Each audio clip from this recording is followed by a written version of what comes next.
ভাঙি পেলাই পিছফালে পেলাই থৈ আহিলে। ইয়াত জুবিন দা আহিছিলে, এৰা গেৰা মানুহ অহা নাছিলে, জুবিন দা আহিছিলে ইয়াত। মনত থব আপুনি। আপুনি ওলাই আহক, আপোনাৰ নামৰ সৈতে মানুহ ঘৰ গৈ পাবগে। মই কৈ দিছো মোবাইল আছে না কৰক অপেন ক'ব লাগিব। কওক এইটো ভাগি দিছে কিন্তু আৰু এইটো শিল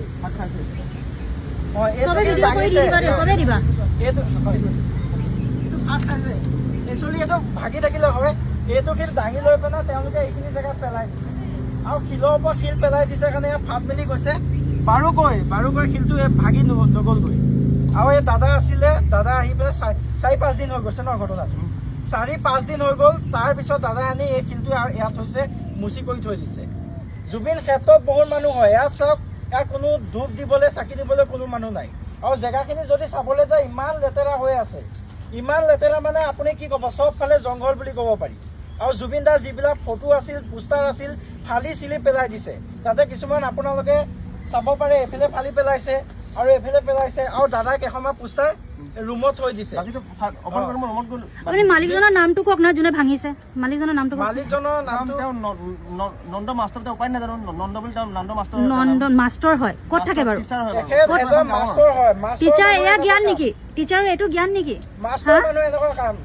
জুবিন দাই অসমীয়া হয় নে নহয় এইটো সেইটোৱে কুৱেশ্যনটো মেইন। আপুনি অসমীয়া হয়নে নহয়? নন্দন মাষ্টৰ নে ৱাট এভাৰ নাজানো কোন হয়। এয়া আপুনি কি অৱস্থা কৰিলে? এয়া আমি সহ্য কৰিব নোৱাৰো। পৰিৱেশ হৈ আছিল এইফালে, ফুল চুল মালা চালা মানুহে লগাই কৰি গামোচাৰ ওপৰত গামোচা আছিলে, এতিয়া একো নাই, চব পেলাই দিছে। ইয়াতে গছৰ পুলি আছে, পেলাই দিছে। ইয়াতেতো চাকি দিবৰ কাৰণে দাদা হয়তো দেখিছিল, আপুনি ৰাখিছিল চাকি দিবৰ কাৰণে, ধূপ দিবৰ কাৰণে এটা ৰাখি থৈছিল, পুৱা ভাগি পেলাই দি থৈ দিছে। এটা বাঁহ চাহ এনেকে চাৰিফালে আছিলে, বাঁহ চাহ ভাগি পেলাই থৈ দিছে। কিয় ইমান অৱহেলা কিয় তেওঁৰ ওপৰত? মই CDC ছাৰৰ অফিচত এখন লেটাৰ দিয়াৰ পাছত আজি ইয়াত পুলিচ প্ৰটেকশ্যন কিয় নাই? ইয়াত লাইটৰ ব্যৱস্থা কিয় নাই? ইয়াত অহা নাই, এটা লাইটৰ ব্যৱস্থা নাই। ইয়াত ক'তো এটা লাইটৰ ব্যৱস্থা নাই। ইয়াত প্ৰশাসন থাকিব লাগিছিল। মানে সেইখন সমাধিত তেওঁ দাদা হৈ ইয়াতে তেওঁ কোনো স্পীড নাই নেকি? ইয়াত স্পীড আছিল। আজি গভৰ্ণমেণ্টে আজি কিয় এই সমাধিৰ কাৰণে হেৰি কৰা নাছিল? গভৰ্ণমেণ্ট মানুহত ল'ব ন, আমি অসমীয়া মানুহে ল'ব পাৰোঁ। তেওঁ আহক, আলোচনা কৰক। সেয়াই আলোচনা কৰক। আমি পাব্লিক আছো, যিমান টকা লাগে পাব্লিকে আমি উঠাই মেলি দিম, যি বৰঙণি লাগে আমি দিম। এয়া সকলো ৰাইজ আছে, সকলোৱে কি কৈছে আপোনালোকে কওক। আপোনালোকে 10 টকা হলেতো দিয়া আপোনালোকে পাৰিব, 10 টকাকে হলেও দিব পাৰিব জুবিন দাৰ নামত, পাৰিব, সকলোৱে পাৰিব। এয়া কোন নন্দন মাষ্টাৰ অ'নাৰজনক মই কৈছো, এবাৰ আপুনি আহক, ওলাই আহক, কথা পাতক। এইখন জেগা লাইটৰ ব্যৱস্থা আৰু এইফালৰ পৰা ৰাস্তাৰ ব্যৱস্থা আমাক লাগে। এইডোখৰ পৰা ৰাস্তা ব্যৱস্থা আৰু ইয়াত ধুনীয়াকৈ সংৰক্ষণ কৰি ইয়াত লাইটৰ ব্যৱস্থা আমাক লাগে।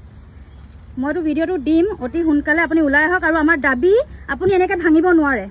জুবিন দা জিৰোৱা জেগাকণ আপুনি এনেকৈ ভাঙিব নোৱাৰে। আপুনি অসমীয়া হয়নে নহয় মোৰ কুৱেশ্যন, এইটো ভিডিঅ'ত আপোনাক মই কুৱেশ্যন সুধিছোঁ, আপুনি অসমীয়া হয়নে নহয়? এখন সমাজে ৰোৱা গছ এটা অধিকাৰ ক'ত পালে তেওঁ? সেইটোৱে বহুত মানুহ সকলোৱে ইয়াত ধুনীয়াকৈ ৰুইছিলে, ইমান ধুনীয়া জেগাকণ।